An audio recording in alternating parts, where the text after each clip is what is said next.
வாழ்க வையகம், வாழ்க வளமுடன். குரு வாழ்க, குருவே துணை. ஓம் நமச்சிவாய நமக. ஜோதிட நண்பர்கள் அனைவருக்கும் வணக்கம். இன்றைக்கி என்ன பார்க்குறோம் அப்படின்னா, உங்கள் ஜாதகம் யோக ஜாதகமா அப்படிங்கிறது எப்படி நீங்கள் தெரிஞ்சுக்கலாம். உங்கள் ஜாதகத்தை பார்த்த உடனே இந்த அமைப்புகளே இருக்குது அப்படின்னு நம்ம ஜாதகத்தில் யோகம் இருக்குது அப்படிங்கிற எடுத்துக்கிறதா அப்படிங்கிறத பற்றி தான் நம்ம பார்க்க போகிறோம்.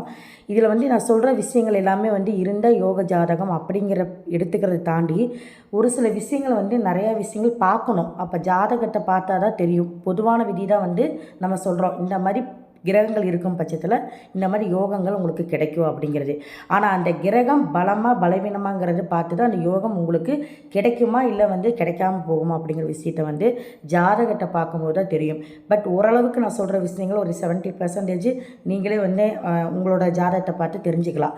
அப்போ இது எப்படி பார்க்கறது அப்படிங்கிற விஷயத்தை தான் இப்போ பார்க்க போகிறோம். ஒரு ஜாதகம்னு எடுத்துக்கிட்டிங்க அப்படின்னா, லக்னம், லக்னாதிபதி, பலம், பலவீனம். பலவீனமாக இருக்கக்கூடாது. லக்னத்தில் இருக்கக்கூடிய கிரகம், லக்னாதிபதி கூட இருக்கக்கூடிய கிரகம். லக்னத்தில் அஷ்டமாதிபதி இல்லை பாதகாதிபதி, ஒரு வக்ரமான கிரகம், இந்த மாதிரி கிரகங்கள் இருக்கும்போது அந்த சம்மந்தப்பட்ட விஷயத்தை தாண்டி தான் அவங்க வாழ்க்கையில் முன்னேற்றம் அப்படிங்கிறது கண்டிப்பாக வரும்.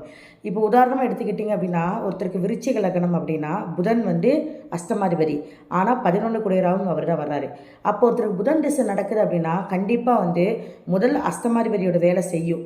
அஷ்டமாதிபதி வேலை செஞ்சு அது அந்த அளவுக்கு பிரச்சனையை கொடுத்து அதுக்கப்புறம் தான் ஒரு வாழ்க்கையில் ஒரு நல்ல ஒரு முன்னேற்றத்தை கொடுக்குது அப்படிங்கிறத நம்ம புரிஞ்சுக்கணும். அப்போ அந்த புதன் எந்த அளவுக்கு இருக்குதுன்னு பார்க்கணும். அந்த புதன் வக்ரமாக இருக்கா, லக்னத்தில் புதன் இருந்தால் திக்பலம் ஒரு வகையில். அதை தாண்டி திக்பலமாக எந்த ஒரு விஷயத்தை நீங்கள் புரிஞ்சுக்கணும். இப்போ ஆட்சி உச்சமாக இருக்குது, நல்லது பண்ணிடும் அப்படிங்கிறத தாண்டி எந்த கிரகம் உங்களுக்கு ஆட்சி உச்சமாக இருக்குது. ஒருத்தருக்கு அஷ்டமாதிபதி ஆட்சி உச்சமாக இருக்குன்னா அந்தளவுக்கு சோதனையை சந்தித்து தான் நீங்கள் போராடி ஜெயிப்பீங்க. புரியுதுங்களா? இதுதான் விஷயம். ஆனால் ஒரு கிரக ஆட்சி உச்சமானாலும் அது நல்லது செய்யும் அப்படிங்கிற அந்த அதாவது நெகட்டிவ் செய்யறது நல்லது மட்டும் செய்யும் அப்படிங்கிற அந்த டாட்லேருந்து கொஞ்சம் நீங்கள் வெளியே வரணும். ஏன்னா நிறைய பேர் கேட்குற கேள்வி என்கிட்ட, இல்லைங்க ஆட்சி பெற்றிருக்கு, உச்சமாக இருக்குது, நல்லது தானே செய்யணும், ஏன் பண்ணலை அப்படின்னு.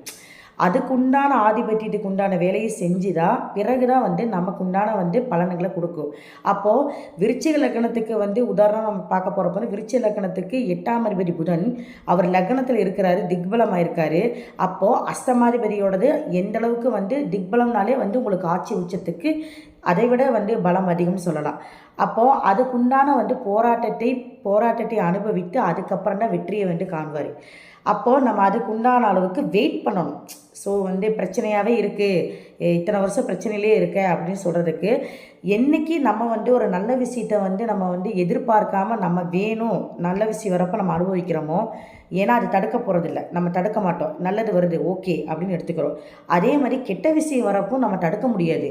அப்போ நல்லது யாருக்கு உங்களுக்கு கெடுதல் பண்ணாலும் உங்களுக்கு கொடுப்பனேன்னு ஒன்று இருந்தால் அந்த விஷயம் நடந்தே தீரும். ஒருத்தருக்கு திருமணம் நடந்தே ஆகணும்னா அது யார் தடுத்தாலும் முடியாது, நடந்தே தீரும்.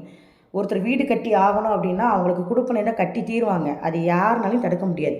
அப்போ நல்ல விஷயங்கள் நடக்கும்போது ஏற்றுக்கிற அந்த மனசு, கெட்ட விஷயம் நடக்கும்போது மட்டும் போய் கோயிலாக போய் பரிகாரம் பண்ணுறீங்க, எனக்கு அதெல்லாம் ஒன்றும் புரியலைங்க. நான் ப்ராக்டிக்கலாக தான் பேசுகிறேன், சரிங்களா? நான் பரிகாரத்தை குறை சொல்லலை, நம்புங்க, ரொம்ப நம்பாதீங்க எல்லா விஷயத்தையுமே. ஸோ நல்லது நம்ம நமக்கு கிடைக்கும்போது கெட்டதும் நம்ம கர்மா நம்ம அனுபவித்து தான் தீரணும். அப்போ அந்த கெட்டதை தடுக்கிறதுக்கு வேண்டி நீங்கள் கோவிலுக்கு போய் பரிகாரம் பண்ணி இந்த விஷயம் நடக்காமல் போகுமா அப்படின்னு கேட்டால், நீங்கள் மனித பிறவி எடுத்ததே கர்மா தான்.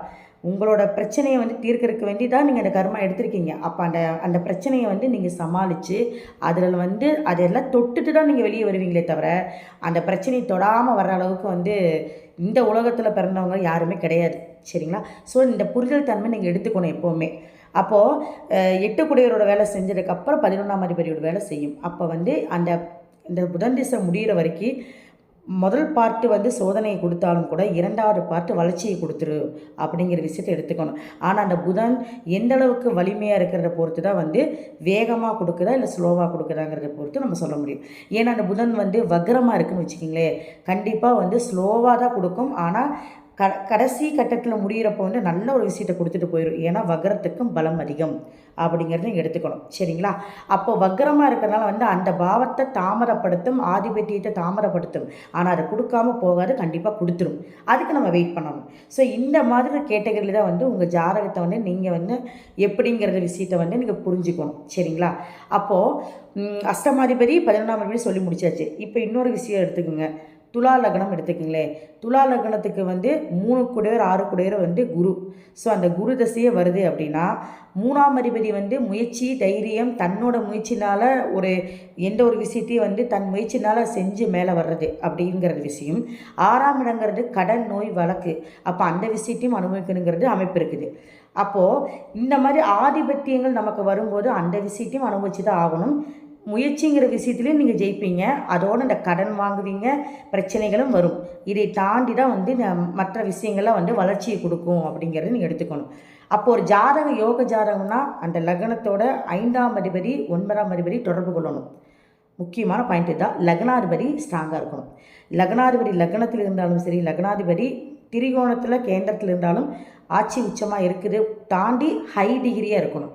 நல்ல ஒரு டிகிரி வந்து லோ டிகிரியாக இல்லாமல் ஹெச்டியாக இருந்தால் ரொம்ப நல்ல விஷயம். ஏன்னா அவங்க வந்து வாழ்க்கையில் எந்த விஷயத்தையும் போராடுறது கூட அவங்க வந்து பெருசாக வந்து வலிக்காமல் போராடுவாங்கன்னு எடுத்துக்கலாம். வலிக்காது, அது ஒன்று இஷ்டப்பட்டு போராடுறது அப்படிங்கிற விஷயத்தை எடுத்துக்கலாம். ஸோ அந்த ஹை டிகிரிக்கு அந்த ஒரு பவர் இருக்குது. லோ டிகிரியாக இருக்குதுன்னு வச்சுக்கிங்க லக்னாதிபதி, போராடிட்டே இருப்பாங்க, திருப்தி அடைய மாட்டாங்க. எந்த வேலையை செஞ்சாலும் பெனிஃபிட் இருக்காதோ அந்த வேலையை தான் அதிகப்படியாக இம்பார்ட்டன்ட் பண்ணி செய்வாங்க. ஸோ இந்த ஒரு அமைப்பு இருக்குது. அப்போது உங்களோட லக்னாதிபதி நல்லா இருக்கணும். லக்னாதிபதியோட 5ஆம் அதிபதி, 5ஆம் அதிபதி என்னது? புகழ் கொடுக்கறது, உங்களுக்கு கௌரவத்தை கொடுக்கறது எல்லாமே 5ஆம் அதிபதி. ஸோ 9ஆம் அதிபதி பாக்கியத்தை கொடுக்கறது. ஸோ எந்த விஷயத்தையும் வந்து ஒருத்தருக்கு வந்து லக்கு கிடைக்கிது பார்த்திங்கன்னா, அதிர்ஷ்டம் மூலியமாக வந்து ஈஸியாக கிடைக்கிறது எல்லாமே பார்த்திங்கன்னா 9ஆம் அதிபதி. அப்போது இந்த 2 விஷயமும் உங்கள் ஜாதகத்தில் வந்து நல்லபடியாக இருக்குது. லக்னத்தோடவோ இல்லை லக்னாதிபதியோடவோ தொடர்பு கொள்ளும்போது கண்டிப்பாக வந்து அதோட தசா புத்தி கண்டிப்பாக வரணும். ஸோ இந்த பாயிண்டில் தான் வந்து நிறைய பேர் வந்து மைனஸ் ஆகிறாங்க. ஏன்னா எனக்கு இதெல்லாம் இருக்குது, பட் நான் இப்படி தான் கஷ்டப்படுறேன். என்ன காரணம் அப்படின்னா, அதுக்குண்டான தசா புத்தி வந்திருக்காது உங்களுக்கு. தசாபுத்தி வரும்போது மட்டும்தான் செயல்பாடுகள் நடைமுறைப்படுத்தும். தசாபுத்தி வராத வரைக்கும் உங்களுக்கு செயல்பாடுகள் நடைமுறைப்படுத்தாது அப்படிங்கிற விஷயத்தை மட்டும் நீங்கள் யோசிச்சுக்கிட்டே இருக்கலாம். எனக்கு இது வரப்போகுதுங்கிறது நம்ம நினைக்கலாமே, திங்கிங் இருக்குமே தவிர நடைமுறைப்படுத்துறதுக்கு தசாபுத்தி அமையணும். அந்த தசாபுத்தியில் இந்த கிரகங்களோட தசை வரணும். அதை தாண்டி கோச்சாரத்திலும் அந்த கிரகங்கள் அமைப்பு நல்லா இருக்கணும். இதெல்லாம் வரும்போது மட்டும்தான் உங்களை வந்து ஒரு சில பேர் பார்த்திங்கன்னா கஷ்டப்பட்டுட்டு இருப்பாங்க, திடீர்னு பெரிய ஆள் வருவாங்க. அதெல்லாம் தசாபுத்தியோட கணக்கு தான். சரிங்களா? ஸோ இந்த விஷயத்தை நம்ம மைண்டில் வச்சுக்கணும். அதுக்கப்புறம் பார்த்திங்கன்னா இந்த லக்னாதிபதி என்ன சாரம் வாங்கியிருக்கு, 5ஆம் அதிபதி 9ஆம் அதிபதி சாரம் என்ன வாங்கியிருக்கு, நட்சத்திர சாரம், இதையும் கவனமாக பார்க்கணும். அடுத்தது வந்து இந்த 5, 9 வந்து 2 கிரகம் இருக்கணும். ஏதாவது ஒரு கிரகம் தொடர்பு இருந்தாலே போதும், கண்டிப்பாக வந்து அவங்களுக்கு உண்டான விஷயங்கள் வந்து நடக்க ஆரம்பிச்சிடும். அடுத்த திசை வருது, ஒருத்தருக்கு வந்து சம்பாதிக்கணும், நல்லா சம்பாதிச்சிட்டே இருக்கணும், தொழிலில் வளர்ச்சி ஆகிட்டே இருக்கணும் அப்படின்னா 2, 6, 10 தசா புத்திகள் வருது அப்படின்னா கண்டிப்பாக வந்து அவங்க அந்த திசையில் வந்து நல்லபடியாக முன்னேற்றத்தை வந்து வளர்ச்சியை வந்து கொண்டு வந்துடுவாங்க அப்படிங்கிறத எடுத்துக்கலாம். அப்போது ஒருத்தருக்கு வந்து 2ஆம் அதிபதி வந்து பொருளாதாரம் வந்து முன்னேற்றத்தை கொடுக்கறது, 6ஆம் அதிபதிங்கிறது வெற்றி ஸ்தானம், வேலை விஷயமாக முன்னேற்றத்தை கொடுக்கறது, 10ஆம் இடம்ங்கிறது தொழில் ஸ்தானம். ஸோ இந்த 3மே வந்து வாழ்க்கையில் வந்து ரொம்ப முக்கியமான ஒரு பணங்கிற விஷயம் நமக்கு கிடைக்கணும்னு இந்த 3ல் ஏதாவது ஒரு திசை வரணும் உங்களுக்கு. அந்த திசை வந்தால் மட்டும்தான் பணமேங்கிற விஷயமே கையில் பார்ப்பீங்க. அப்போது இந்த 2, 6, 10ங்கிற விஷயம் எடுத்துட்டிங்களா, அப்போது ஒரு சில பேர் பார்த்துருப்பீங்க எல்லாமே ஓகேங்க, நல்லா சம்பாரித்து வெல் செட்டில்டு, பட் திருமண வாழ்க்கை சரியில்லை. அப்போ அது ஒரு யோகமாக இருந்தால் தாங்க அந்த திருமண வாழ்க்கை நல்லாயிருக்கும். அப்போ யோக ஜாதகம்னா வெறும் பணத்தை மட்டும் சொல்லக்கூடிய விஷயம் இல்லை. நல்ல நிறைவான ஒரு கணவன், மனைவி, குடும்பம், குழந்தைகள் இதெல்லாம் இருந்தாலும் ஒரு நிறைவான குடும்பம் இருந்தாலே அது ஒரு யோகம்தான். அப்போது இந்த மாதிரி குடும்பங்கள் அமையிறதும் ஒரு யோக ஜாதகமாக இருக்கணும். நல்ல குடும்பமாக அமையணும், நல்ல ஒரு மனைவி, நல்ல ஒரு கணவர், நல்ல ஒரு குழந்தைகள் அப்படிங்கிற விஷயத்தை வந்து எப்படி அதை பார்க்கணும் அப்படின்னா, உங்கள் ஜாதகத்தில் 7ஆம் அதிபதி லக்னத்தில் இருந்தாவோ, லக்னாதிபதியோட 7ஆம் அதிபதி இருந்தாலோ அவங்களுக்குள்ள என்ன சண்டை சச்சரவு வந்தாலும் கண்டிப்பாக வந்து விட்டு கொடுக்க மாட்டாங்க. லக்னத்தில் 7ஆம் அதிபதி இருந்தால் உங்களை தேடி வரும் பெண்ணு இல்லை ஆணோ. லக்னாதிபதி கூட 7ஆம் அதிபதி இருக்குது அப்படின்னாலும் இவங்க 2 பேர் பிரிய மாட்டாங்க. சண்டை சச்சரவு வந்தாலும் விட்டு கொடுத்து போயிடுவாங்க. 7ஆம் இடத்துல லக்னாதிபதி இருக்குன்னா நீங்கள் 7ஆம் இடத்துல இருக்கனாலும் நீங்கள் உங்கள் மனைவியோ இல்லை கணவரோ தேடி நீங்கள் தான் போவீங்க. அப்போ அந்த மாதிரி யாரோ ஒருத்தரோட ஜாதகத்தில் லக்னா 7ஆம் அதிபதி தொடர்புகள் வரும்போது இல்லை சாரம் பெற்று நட்சத்திரம் பெற்று திசைகள் நடத்தும்போது கண்டிப்பாக அவங்களுக்குள்ள பிரிவுகள் வர்றதுக்கு வாய்ப்புகள் குறைவு. தசாபுத்திகள் நெகட்டிவாக வந்தாலும் கூட ஒரு சில கருத்து வேறுபாடுகள் வந்துட்டு போகுமே தவிர பிரிதல்ங்கிற விஷயங்கள் வர்றதுக்கு உங்களுக்கு அதுக்குண்டான தசைகள் வந்தால் மட்டும்தான் நடக்கும். அப்போது பிரிவு வரணும் அப்படின்னா என்ன மாதிரி தசை வந்தால் பிரிவு வரணும் அப்படின்னா 1, 6, 10 இந்த அதிபதியோட திசைகள் ஏதாவது வகையில் 7ஆம் அதிபதியோடவோ இல்லை லக்னாதிபதியோடவோ கனெக்ஷன் ஆகும்போது என்ன ஆகும்னா அவங்களுக்குள்ள அந்த ஈகோ இல்லை மறைமுகமாக பிரச்சனையை சந்தித்து அதன் மூலிமா பிரச்சனை ஆகிறது. 10ங்கிறது கர்மா. ஸோ இந்த மாதிரி விஷயத்தில் தான் தொடர்பு வரும்போது பிரிவுகள்ங்கிற விஷயங்கள் வரும். அப்போ அந்த தசாபுத்தி நடத்தும் போது கண்டிப்பாக ஏன்னா நீங்கள் நிறைய பேர் பாருங்கள், இந்த 10ஆம் அதிபதி தசையோ 6ஆம் அதிபதி தசையோ நடக்கும்போது கண்டிப்பாக வேலை விஷயமாக பிரிஞ்சு போவாங்க. அந்த ஒரு கேட்டகரி நீங்கள் பார்த்துருக்கலாம். 10ஆம் அதிபதி தசை நடக்கும்போது என்ன ஆகுன்னு பார்த்தீங்கன்னா தொழில்னே இருப்பாங்க, வீட்டை கவனிக்க மாட்டாங்க. அதனால் பிரச்சனைகள் வீட்டில் வரும். ஸோ இந்த மாதிரி எல்லாமே ஒரு விஷயங்கள் தொடர்பு வரும்போது தான் அந்த பிரச்சனைக்கு உண்டான காரணங்கள் வருது. லக்னாதிபதி லக்னத்தில் இருந்தாலும் சரி, லக்னாதிபதி மறைஞ்சிருக்கு அப்படின்னா அவங்களும் யோக ஜாதகம் தான். நிறையா பேர்த்துக்கு கேள்விகள் குழப்பத்தில் இருக்காங்க. என் லக்னம் மறைஞ்சிருச்சு, லக்னாதிபதி என்னோடய ஜாதகம் அவ்வளோதானா? எத்தனை ஜாதகம் உங்களுக்கு வேணும்னு சொல்லுங்கள். லக்னாதிபதி மறைஞ்சிருந்து கோடீஸ்வரன் ஆனவங்க, லட்சக்கணக்கில் சம்பாதிக்கிறவங்க நிறைய பேர் இருக்காங்க. மறைஞ்சிருந்தால் உள்ளூரில் நீங்கள் சம்பாதிக்க முடியாது, வெளியூரில் போய் சம்பாதிப்பீங்க, நல்லா வந்துடுவீங்க, அவ்வளோதான் விஷயம். ஸோ அந்த தசாபுத்தி நடத்தும்போது மறைந்திருந்து ஒரு கிரகம் தசாபுத்தி நடக்குதா, நீங்கள் அந்த பூர்வீகத்தை விட்டு வெளியே போயிருங்க, நல்லா வந்துடுவீங்க. ஸோ அந்த கிரகம் எந்த அளவுக்கு பலம் பலவீனை பொறுத்து எவ்வளோ தூரம் தாமரமாக நீங்கள் வெற்றி பெறுவீங்க, இல்லை குறைவாக அதை ரொம்ப சீக்கிரமே அந்த வெற்றியை பார்ப்பீங்கிறது உங்களோட ஜாதகத்தில் இருக்கக்கூடிய கிரகத்தோட பலத்தை பொறுத்து தான் நம்ம சொல்ல முடியும். சரிங்களா? ஸோ இதெல்லாம் யோக ஜாதகம் உங்களோடது அப்படின்னா மெயின் பாயிண்ட்டு லக்னம் 5, 9 கிரகங்கள் தொடர்பு வரணும். இல்லை லக்னாதிபதியோட 9 கூடையவரோ 5 கூடையவரோ தொடர்பு வரணும்.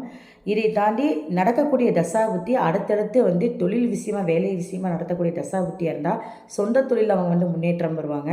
இல்லை வெளிநாடு போய் முன்னேற்றம் வர்றதுக்குள்ள எப்படின்னு பார்த்தீங்கன்னா 9 கூடையவர் 12 கூடையவரோட தசாபுத்தி லக்னத்தோடவோ லக்னாதிபதியோட சம்மந்தம் பெறும்போது கண்டிப்பாக ஒரு சில பேர் பார்த்திங்கன்னா பூர்வீகத்தில் ரொம்ப கஷ்டப்படுவாங்க, வெளிநாட்டுக்கு போனோன்னா பெரிய லெவல் ஆயிடுவாங்க.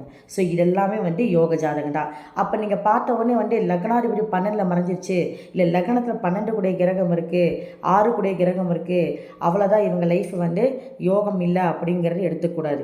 ஸோ லக்னத்துலேயும் சரி லக்னாதிபதியோட 6 கூட இருந்துச்சு அப்படின்னா கண்டிப்பாக அதோட திசைகள் வரும்போது பிரச்சனைகள் வரும். 6ங்கிறது என்ன வம்பு வழக்கு பிரச்சனைகள் வந்தாலும் கூட இல்லை தாமரப்படுத்தி தடங்கல்படுத்தி உங்களுக்கு அதாவது லேட்டாக ஒரு ஒரு நல்ல விஷயத்தை கொடுக்கும். அப்போது அந்த லேட்டாக நல்ல விஷயம் கொடுக்குறத 6ஆம் அதிபதி சம்மந்தம் பெறும்போது 12ஆம் அதிபதியும் இருக்குது அப்படின்னா மீனத்தை ஒரு கிரகம் பார்க்குது அப்படின்னா கண்டிப்பாக அவங்க வெளிநாட்டுக்கு போய் நல்லா வருவாங்க. ஸோ ஒருத்தர் வெளிநாட்டில் போய் நல்லா வரணும், இல்லை வெளியூரில் போய் நல்லா பிழைக்கணும் அப்படின்னா 7ஆம் அதிபதி நல்லா இருக்கணும். ஏன்னா 7ஆம் அதிபதி உங்களுக்கு வாழ்க்கையில் மற்றவங்களோட எந்த பிரச்சனையும் இல்லாமல் சுமூகமாக போகிறவங்க பார்த்தீங்க அப்படின்னா 7ஆம் அதிபதி இல்லை 7ஆம் அதிபதி லக்னத்தில் இருக்கிறவங்க பார்த்திங்கன்னா அவங்களோட லைஃப் நல்லாவே இருக்குது. ஏன்னா தொழில் முறையில் சொல்கிறேன், வேலை விஷயமா இருக்கட்டும், தொழில் முறையிலாக இருக்கட்டும். ஏன்னா நமக்கு சம்பாத்தியங்கிற விஷயம் ஒரு வேலைக்கு போகிறீங்க அப்படின்னா அங்கே நமக்கு எந்த பிரச்சனையும் இல்லாமல் இருக்கணும். ஒரு வெளிநாட்டுக்கு போய் வெளிநாட்டுக்கு போய் வேலைக்கு போகிறீங்கனாலும் அங்கே இருக்கிற கூட இருக்கிறவங்க உங்களுக்கு யாருன்னு தெரியாதவங்ககிட்ட போய் நீங்கள் போகிறீங்க. அப்போ அவங்களோட ஒத்துழைப்பு உதவிகள் வரணும் அப்படின்னா 7ஆம் அதிபதி நல்லா இருந்தால் மட்டும்தான் நீங்கள் நல்லா இருந்துட்டு வருவீங்க. 7ஆம் அதிபதி கெட்டு போய் பலவீனமாக இருந்துச்சுன்னா அங்கே போயிட்டு உடனே திரும்பி வர மாதிரி சூழ்நிலை வரும். ஸோ இதையெல்லாம் நம்ம தசாபுத்தி நடத்தும்போது தான் கண்டிப்பாக அது பாதிப்பு அதிகமாக கொடுக்குது. மறைவு ஸ்தானத்தில் 7ஆம் அதிபதி இருந்து தசை நடத்தும்போது கண்டிப்பாக குடும்பத்திலையோ வேலை செய்கிற இடத்துலையோ சில சங்கடங்கள் பிரச்சனைகளை கொடுத்து வெளியே வர வைக்கிது அப்படிங்கிற விஷயத்த நம்ம எடுத்துக்கலாம்.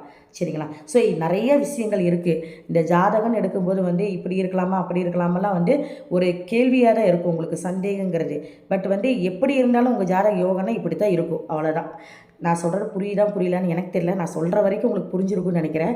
ஸோ உங்களோட லக்னாதிபதி கெட்டு போனாலும் சரி, மறைஞ்சிருக்கா, வெளியூரில் போய் சம்பாதிங்க, லக்னாதிபதி நீசமாகிடுச்சா லேட்டாக பண்ணுவீங்க. எல்லாமே வந்து பலவீனமாக இருக்குது நீசமாக இருக்கனால. ஸோ லக்னாதிபதி பலவீனமாச்சுன்னா நீங்கள் அவ்வளோதான் வந்து சம்பாதிக்கக்கூடிய அமைப்பில் நீங்கள் வாழ்க்கையில் மேலே வரமாட்டீங்கன்னு எடுத்துக்கக்கூடாது. அதோட தசை வரல அப்படின்னா நீங்கள் அதை பற்றி கண்டுக்கவே வேண்டியதில்லை. லக்னாதிபதி தசை வரலைன்னா அடுத்தடுத்து வர தசைகளோட கிரகங்கள் வந்து பலமாக இருக்கான்னு பாருங்கள். அது எந்த ஆதிபத்தியம் பெற்றிருக்கு, எந்த இடத்துல உட்காந்துருக்குன்னு பாருங்கள். நல்ல ஆதிபத்தியமாக இருந்தால் அடுத்தடுத்து லெவலுக்கு போவீங்க அப்படிங்கிறத நம்ம எடுத்துக்கணும். சரிங்களா? ஸோ இதுலேயும் நிறைய விஷயங்கள் இருக்குது. 1, 5, 9 தசாபுத்தி நடத்தும் போது வேலையிலும் தொழிலும் சில பிரச்சனைகளை கொடுக்குது. ஸோ அந்த டைமில் வந்து நம்ம வந்து வேலைக்கு ஒரு புதுசாக வேலைக்கு போகிறதோ இல்லை தொழில் தொடங்குறோம், இதெல்லாம் வந்து நம்ம பார்த்து தான் பண்ணணும். ஏன்னா அது ஒரு கேட்டகிரி வேறு. ஸோ இதை வந்து நம்ம இந்த திசைகள் வருது, இன்னும் திரிகோண திசை தான் சூப்பராக இருக்கும், நமக்கு வந்து யோகமான ஜாதகம் தான் அடுத்தடுத்து வரப்போகுது அப்படின்னு மட்டும் நீங்கள் எடுத்துக்கூடாது. அதிலையும் சில விதிவிலக்குகள் இருக்குது அப்படிங்கிறத எடுத்துக்கணும். சரிங்களா? ஸோ இதில் வந்து நீங்கள் வந்து உங்கள் லக்னாதிபதி தான் மெயின் பார்க்கணும். லக்னாதிபதி பலவீனமாக இருக்குது அப்படின்னா நீங்கள் வெளியூர் போய் பொழைக்கிற மாதிரி இருக்கும். அதே மாதிரி கொஞ்சம் லேட்டாக பிக்கப் ஆவீங்க அப்படிங்கிற விஷயத்தை எடுத்துக்கணும். அந்த லக்னாதிபதி லக்னத்தோட 5 கூட தொடர்பு இருக்குது, 9 தொடர்பு இருக்குது. பட் ஆனால் கிரகணத்தில் இருக்குது, அஸ்தங்கமாக இருக்குது, இந்த விஷயங்கள்லாம் இருக்குது அப்படின்னா கண்டிப்பாக உங்களுக்கு பலன் இருக்குது, யோகங்கள் நடக்கும், அதோட தசைகள் நடக்கணும். 5 குடையர் 9 குடையர் வருது அப்படின்னா அது வந்து சாரம் வாங்கி இல்லை வந்து உங்களுக்கு நடத்தக்கூடிய கிரகத்தோட சாரநாதன் வந்து நல்ல ஒரு கேந்திரத்தில் இருக்குது, நல்ல ஒரு பலம் பெற்ற கிரகத்தோட சாரநாத திசை நடக்குது அப்படின்னா அதோட சூழ்நிலையும் நல்லதாகவே அமையும் அப்படிங்கிற விஷயத்தையும் நம்ம எடுத்துக்கணும்.